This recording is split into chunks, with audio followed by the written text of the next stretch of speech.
Aí galera, escadinha aqui, ó. Top dos top. Metalãozinho usado.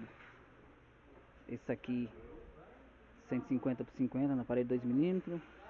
Esse aqui tubo de 3/4 na parede 1,20. Tubo 40 por 40 na chapa 20. Os degrauzinho aqui utilizei 60/40 na 1,20 também, né? Ficou uns degrauzinho top, pra vocês verem aí, ó. Tivemos fazer o patamar, fizemos um patamar um pouco mais baixo que não dava o ângulo certinho. Patamarzinho 90, largura 90. Pra vocês verem aí como que ficou aí, ó.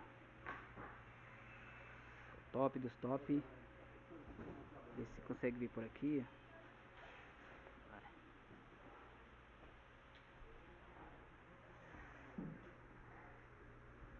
Escadinha filé.